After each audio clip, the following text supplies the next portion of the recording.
Salut tout le monde, c'est Guillaume. Bienvenue sur cette nouvelle vidéo qui aujourd'hui va s'intéresser à la D2 allemande. Et oui, parce que sous les projecteurs, il y a un club qui justement n'est pas spécialement mis en lumière et c'est justement Elversberg.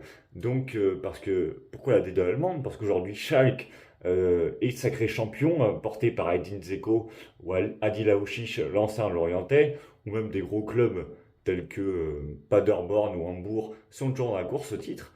Et parmi ce club-là, nous avons le petit club de Elversberg, d'une ville de 13 000 habitants, qui, à 2 journées de la fin, va peut-être monter pour la première fois en Bundesliga, et ça vaut le coup d'œil. Donc suivez-moi, parce que ce club, ça mérite de s'y intéresser.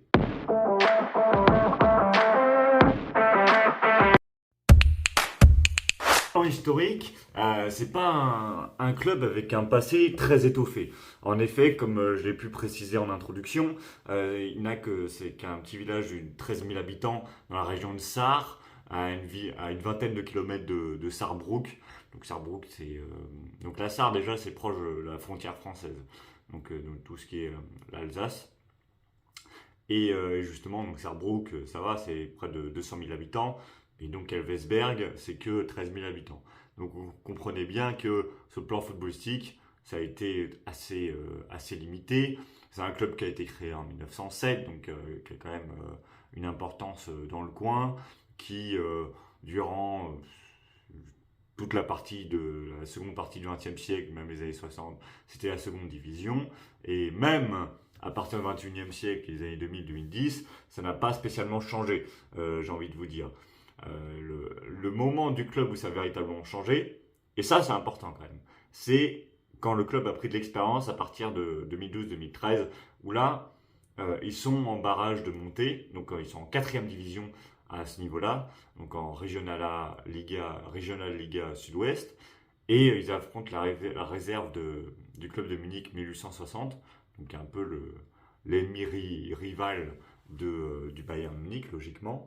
Et donc ils tombent sur leur réserve, ils arrivent, et ils arrivent à monter, n'empêche, hein. Donc ils montent en troisième division pour la première fois de leur histoire, mais dès la saison 2013-2014, ils redescendent, etc. Et donc voilà, après, sur les années qui vont suivre, 2016, 2017, etc., c'est le yo-yo. Donc là, on peut se dire, pourquoi en vérité, pourquoi ce club véritablement changerait? Quelle est sa trajectoire? Bah, sa véritable trajectoire, c'est en 2021-2022, où là, il termine premier, et là, monte pour une nouvelle fois en troisième division. Et là, on s'attend au yo-yo, et absolument pas du tout, parce que en 2022-2023, pour sa nouvelle année en troisième division allemande, donc la 3 Liga, il monte directement. Et ça, c'est fantastique. Là, il y a un cap qui est passé. Là, on se dit que l'épopée, on peut parler d'une épopée pour un club de cette taille-là, et c'est particulièrement intéressant. Donc, passage de la quatrième à la troisième et direct de la troisième à la deuxième. Donc, là, on est en 2023-2024, première saison. Ils flirtent pas du tout avec la ligne rouge, avec la zone de relégation, vu qu'ils finissent 11e, ce qui est vraiment fantastique pour un club avec ce petit budget-là. Et on n'est qu'au début de l'ascension, vu que l'année d'après, 2024-2025, ils finissent troisième au barrage d'accession. Ils éliminent leurs différents opposants jusqu'au barrage contre le 16e de Bundesliga, Heidenheim. Donc Heidenheim, qu'on rappelle, a connu la Conference League et qui a notamment affronté Chelsea. Et là, ils font 1-1 chez Heidenheim, mais et mettent le 2 buts à 1. Et là, l'espoir de toute une ville tombe en éclats, mais c'est quand même une saison exceptionnelle qui se ponctue pour et qui se conclut surtout pour le club de Versberg. La suite, c'est est-ce que du coup cette page dorée va continuer ou justement elle va se clore? Et ben elle va se continuer parce que en cette année 2025-2026, ils sont deuxième à 2 journées de la fin. Et ça, c'est fantastique. Ils ont peu de points d'avance sur le troisième, donc à Hambourg, mais tout reste possible. Mais justement, s'ils en sont arrivés là, comment c'est possible? Ben justement, c'est ce que nous allons voir. parce qu'il y a quand même de beaux petits joueurs qui justement caractérisent cette équipe. Franchement, comment on peut expliquer le succès de cette équipe? Déjà, il est très simple. C'est-à-dire qu'à partir de leur première saison en Bundesliga 2 en 2023-2024, où ils ont fini 11e, forcément, ça a intéressé d'autres clubs. Et c'est à partir de l'été 2024 qu'une vraie ossature s'est mise en place, notamment avec l'arrivée de Maximilian Rohr, et qui est justement mieux vaut commencer par la défense, parce que justement, cette saison, si Elversberg est l'équipe la plus imperméable de Bundesliga, c'est pas de n'importe quelle raison, c'est grâce à ce dernier qui est véritablement une tour de contrôle. Donc Elversberg cette année, c'est 36 buts encaissés, ce qui est très peu. Et donc Maximilian Rohr, il se démarque pour plusieurs points. Comme vous pouvez le voir, tout d'abord, il a un très bon jeu au pied, notamment en termes de passes, en termes de vigilance, c'est quelqu'un qui visiblement qui justement a cette justesse technique dans le placement et dans l'intervention. Il est dur sur l'homme. Ça, c'est une certitude dans ses tacles. C'est osé. Le carton jaune n'est jamais bien loin. Mais en même temps, c'est quelqu'un qui prône forcément une forme de sérénité. Parce que quand on a cette qualité défensive-là, c'est toute la défense et le gardien qu'on rassure.